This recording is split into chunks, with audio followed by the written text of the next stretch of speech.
What's up? I am Runs with Alpacas, and I have another deck profile. This one is for pure dinosaurs. The reason I'm showing this deck off is because I think it's a really good answer to what is, in my opinion, the best deck of the format, Thunder Dragons. And I think Thunder Dragons will continue to be the best deck of the format we get after this incoming ban list. The reason this deck is so good against that matchup is that Ultimate Conductor Tyranno is also a Book of Eclipse, and that's the best way to deal with the Thunder Dragon Titan and Thunder Dragon Colossus. So it's so easy to make Ultimate Conductor, and he's just a free out to what I think is the best deck. So I think this is a really good deck to play right now, and without further ado, I'll show off how I built it. For starters, I play 3 copies of Soul Eating Oviraptor. This is the best card in the entire deck. It's either a Foolish Burial or it's a Stratos for any dinosaur in your deck. It's better than Ultimate Conductor because most times you're going to need this card to get to the Conductor. Conductor can't do it on its own. You need that amazing starter card like the Oviraptor to do it. And its other effect, to destroy a dinosaur to revive a dinosaur, is super important because I'm playing cards like Lost World. So you can destroy the token that you give your opponent, you can protect the token to destroy a baby, and you can just really get your plays going off just from that. Next, I play 3 copies of Ultimate Conductor Tyranno. This is obvious to play 3 of in pure dinos.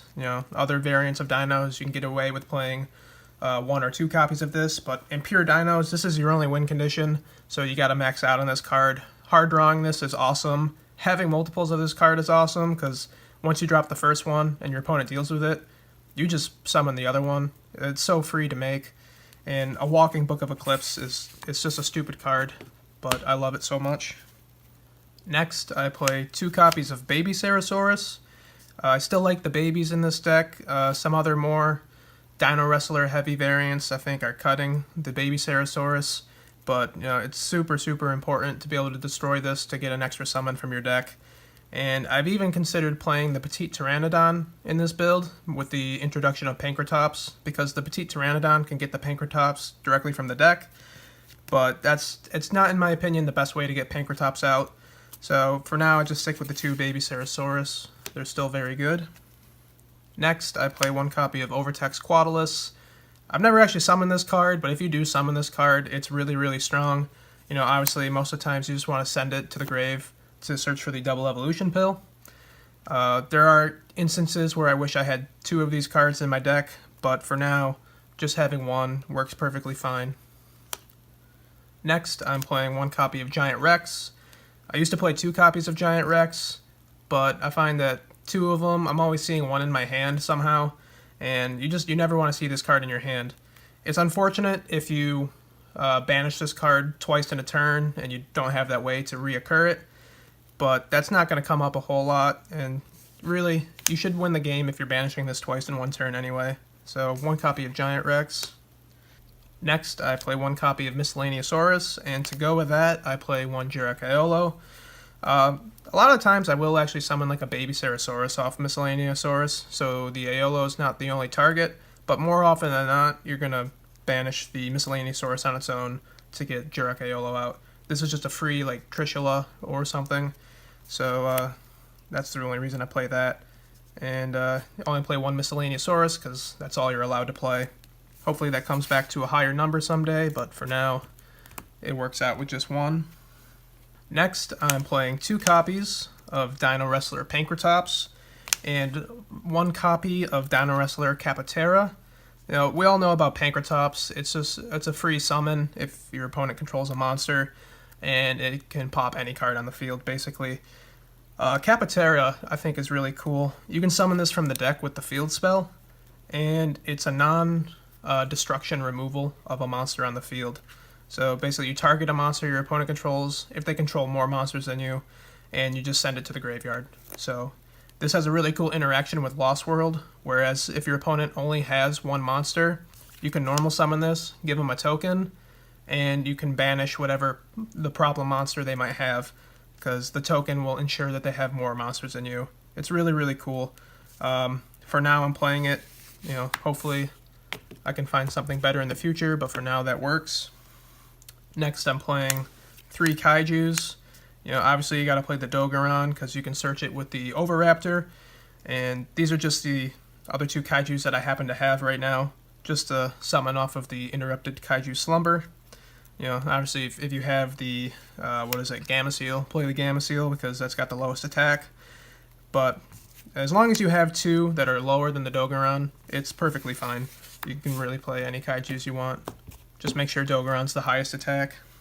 The last monster I play is 1 copy of Shiranui Spirit Master. I don't play any hand traps. The way I've built this deck is to break through boards, as opposed to preventing boards from being built. And Shiranui Spirit Master is just a good tech choice to accomplish that goal. When this card is banished, you can destroy 1 face-up card your opponent controls. And it's a non-dino to banish off of the double evolution pill. Or, worst case scenario, you can banish this with Gold Sarcophagus. It's just a good tech option that I feel comes up frequently enough that I like to keep playing it. That's it for the monsters. For spells, I'm playing 3 copies of Fossil Dig. It's Rhoda, but for dinosaurs. And for some reason, we can still play 3 copies of this card, so as long as that's still an option, you're going to want to max out on this. Seeing Oviraptor as frequently as you can, or even searching for Miscellaneousaurus if you already have the Oviraptor, just to ensure that your plays are going to go through. It's really, really strong, so you definitely got to max out on Fossil Dig. Next, I'm playing 3 copies of Lost World. This is still a good engine, I feel, and 2 terraforming to search it. This was the one good thing about terraforming getting semi-limited, that it doesn't hurt the ratio that was already being played for this. But anyway, Lost World I still think is just super strong. Giving your opponent a token to ensure that your monsters cannot be targeted by their card effects is really, really good. Being able to protect that token from being destroyed by destroying a baby is still really strong. I like Lost World a lot as a defensive measure against your opponent's cards. I do play 1 more field spell. I do play the World Dino Wrestling. However, we don't search that with terraforming. Instead, we send that to the grave with Foolish Burial Goods. World Dino Wrestling, if you don't know, if your opponent controls more monsters than you do, you can banish this card from your graveyard to special summon a Dino Wrestler from the deck. So that's going to get you the Pankratops or the Capoterra, whatever one you need for that situation. And this small engine, I feel, it's really good, really consistent at getting you a good dino monster out from your deck. Next, I play 2 copies of Gold Sarcophagus. This is mostly just to summon the Giant Rex, but if you're really in a pinch, as I mentioned earlier, you can banish the Shiranui Spirit Master from your deck, and then Gold Sarcophagus is essentially just a card that says, destroy 1 face-up card your opponent controls, which is really good. And next I play 2 copies of Double Evolution Pill. I only play 2 Pill because I only play the 1 Quaddulus. I think that ratio is perfectly fine. You can only activate 1 of these a turn anyway. And it's so easy to summon Tyranno by its own summoning condition that you don't even need the Double Evolution Pill a lot of the time, but it's great to be able to summon 2 Tyranno, 1 from the deck and 1 from your hand. So that's why we play those. Next, I play 2 copies of Twin Twisters. This can either be Twin Twisters or Called by the Grave, depends on what kind of decks you expect to play against. Obviously, dinos are susceptible to back row, so I think Twin Twisters is a really strong option. The whole win condition is to attack your opponent for big damage, and that loses to battle traps like Storming Mirror Force or Drowning Mirror Force, which are kind of seeing a bit of a resurgence in the meta right now. So for now, I play Twin Twisters. It's also good against Altergeist and Sky Striker, so it has good use against a lot of good decks. Then lastly, I just play some one-ofs. I play Foolish Burial, Monster Reborn, Dark Hole, and the Kaiju Slumber. Foolish Burial, send the Quaddulus to get a search, or if you really need to, just send a Dino or non-Dino to grave for your Evolution Pill or for your Conductor. Monster Reborn, it's Monster Reborn, and then, board wipes are great when you're trying to go second and OTK your opponent. So, that is that. So that's 40 cards in the main deck, and for the extra deck, I only play 2 Link monsters. I play the Underclock Taker and the Decode Talker. Deco Talker really never comes up. Underclock Taker is kind of the only one I ever use, but I just wanted to have another link option if I needed it. Obviously Underclock is amazing because you're ensuring that you can attack for 3500 direct, and Deco Talker can just be more damage if you need it to be. Next, I play one copy of Dolka and one copy of Lagia. I think one and one of these is fine. Feel free to play more if you think that's important, but I want to get more use out of some other rank 4s that I play, so I only play one copy each of these. They're only good going first anyway, and you never want to go first, so only play one Lagia and one Dolka. For the rest of the rank 4s, I play one copy of Exciton Knight. Since it's off the ban list, there's no excuse not to play this card. It can be an absolute blowout.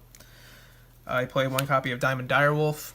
This card is really strong for getting rid of a card your opponent controls, and it also will ensure that you have a non-dino and a dino in your graveyard for the evolution pill. Play one copy of Castel. This is for Thunder Dragons, and I guess for any other problematic face-up card that you might expect to play against.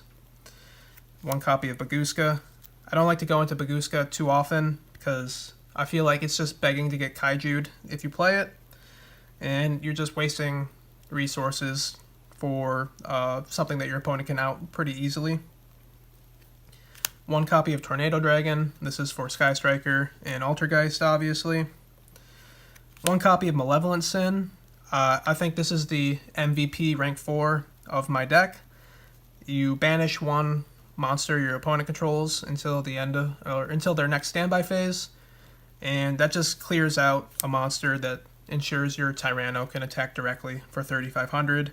You back that up with 2400, and then you can destroy this when that monster comes back to flip that monster face down. It's just really, really strong. Then the last card I play, or the last rank 4 I play, is one Ragna Zero. Really good when you have Lost World out on the field. It becomes Trident, and you can draw a card after you destroy the card that it pops, so it's just a really strong card. The last Xyz I play is one Gustav Max. So if you ever have the opportunity to either attack for game or to burn for game, always choose to burn for game, because that hidden Storming Mirror Force or Drowning Mirror Force is going to ruin your day. So always use Gustav Max if you can. And lastly, I play 3 Synchros. I play one Black Rose Dragon, one Vermilion, whatever it's called, and one Trishula. Black Rose is a little tough to make. You need to have a baby dino, Jurok Iolo, and a level 4, but it's a board wipe that puts a non-dino in grave, so that's really, really strong.